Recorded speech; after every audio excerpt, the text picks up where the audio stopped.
Hi, my name's Emma Hawkless and today I'll be doing HotelAus Expansion into Japan. So firstly, a brief overview of the country. Japan is located off the east of Asia and consists of a string of islands that stretches for 2,400 kilometres. The main islands are Hokkaido, Honshu, Kyushu and Shikoku.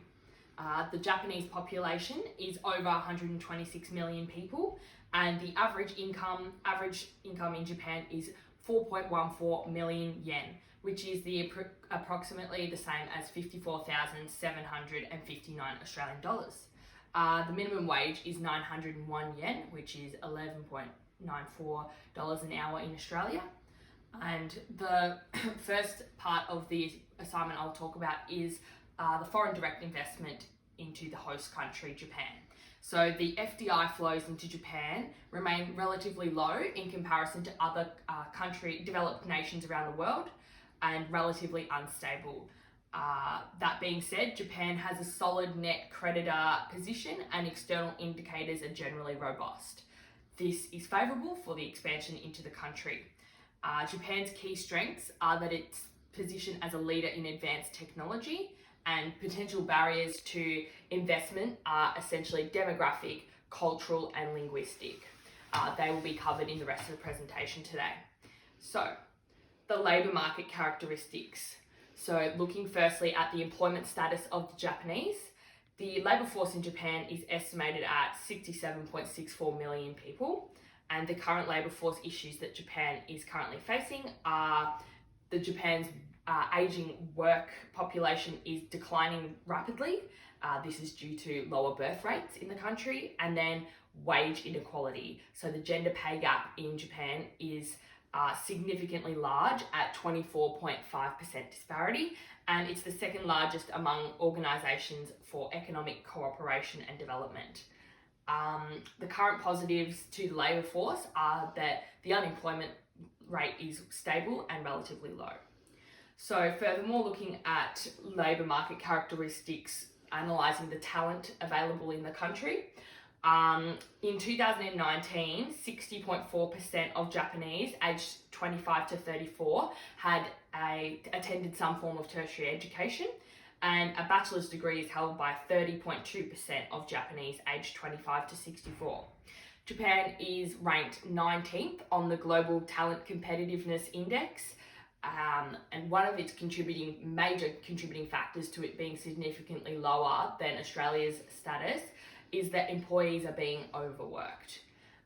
Ideally, employing staff members from Australia in conjunction with the Japanese employees would provide great work diversity to the workplace, and it brings me to my first HRM major challenge.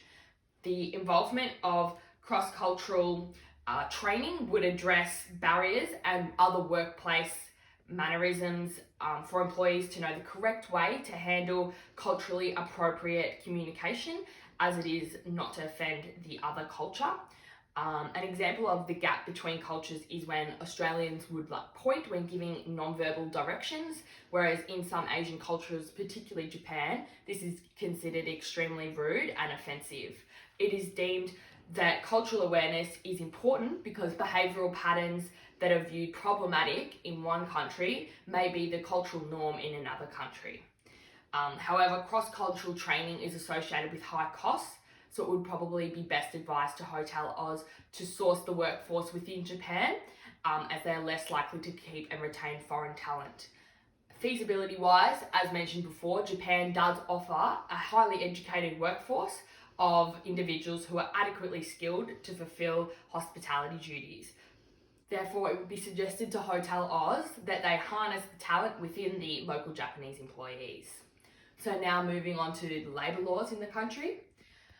Since 1987, Japan has adopted the principle of a 40-hour working week. In Australia, we have a 38-hour working week.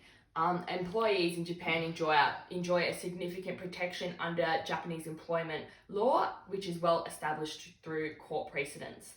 Guidelines and notices issued by the Ministry of Health and Labour and Welfare are also extremely employee friendly, in addition to cultural norms and societal expectations, such as the traditional concept of lifetime employment which plays a role on the employer and employee relationship. More about that later in the presentation. So this brings me to my second major HRM challenge. So while Japanese labour law regulations are quite substantial, they are not necessarily adhered to due to cultural barriers.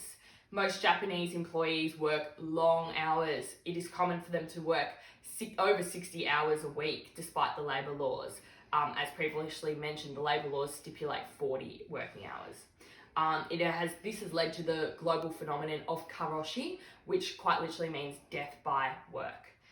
It is considered impolite to leave the office early, and workers often work overtime unpaid. This is because they believe this will lead to greater chance at the time of promotion, and the quantity of their work is not necessarily as important as its quality. It is common for Japanese workers to go for drinks as well after finishing work. This is not required, but it is socially expected in order to enhance the relationship with their boss. Karoshi is a serious issue that cannot be mitigated by individual employee or government laws, as it is a mentality embedded in Japanese culture. As this is a cultural issue, it will be difficult for HotelAus to address in managing their Japanese workforce. This cultural difference, whilst it is difficult to address, can be altered by adopting more of an Australian HR approach. According to HOSFED, Australia is a highly individualist culture, scoring 90 on this dimension. This is because the Australian organisational promotional decisions are based on merit and evidence rather than how long the employee is working for. This is the reverse of what I mentioned earlier, where in Japan, promotions are based on quantity over quality. Culturally, it will be difficult to reverse the Japanese employee mentality surrounding work ethic, but implementing a work-based merit structure like in Australia will assist HotelAus in having a workforce of less overworked employees. Overall, this will assist in lowering stress levels, depression levels, blood pressure, insomnia rates, all the contributing factors that are leading to death by work. Happier employees will assist HotelAus in having less staff turnover, less sick days, and this will be conducive to a more stable and favourable workplace environment. HotelAus will be more competitive in the hospitality industry, and as an employee, they'll be more satisfied with the company, and then therefore this will lead to higher guest satisfaction. According to Gallup, companies that have happier employees have 147% higher earnings per share than their competitors. So therefore it is paramount that HotelAus is able to address this cultural HRM challenge of karoshi and overworking their employees, so that HotelAus can be more competitive in the hospitality industry. So the final point I'll be talking about today is industrial relations.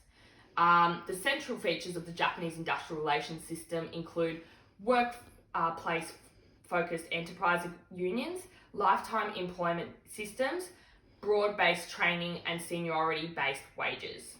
This leads me to discuss the COVID-19 impact that Japan is currently facing. Japan, like all countries around the world, has been impacted by COVID-19, with the virus pushing the country into a recession. Output shrunk by 2.2% in the first 3 months of the year. Japan's unemployment number has barely moved, rising from 2.5% to 2.6%. Wages and working hours have remained relatively stable.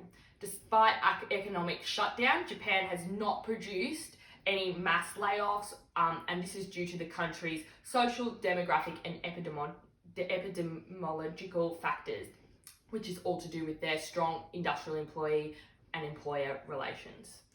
During the good times, when the company is accumulating profits, they restrict rises in workers' salaries.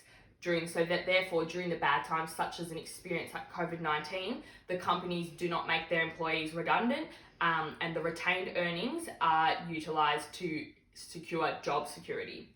This is a strong social expectation that the Japanese companies will retain their workers, and Japan's businesses are often tough on their employees, asking them to put in some of the longest hours in the world and have lower wages but in return, this is expected that they will provide job security, and in many cases, this is for life. Okay, so overall, it would be suggested to HotelAus to expand into Japan, as mentioned from the previous factors that I've discussed. And in conjunction with this, it should be duly noted that Japan and Australia signed an economic partnership agreement in 2014. And so this overall will increase the mutual growth for both countries' investment. So thank you for listening to my presentation today. This is just the references.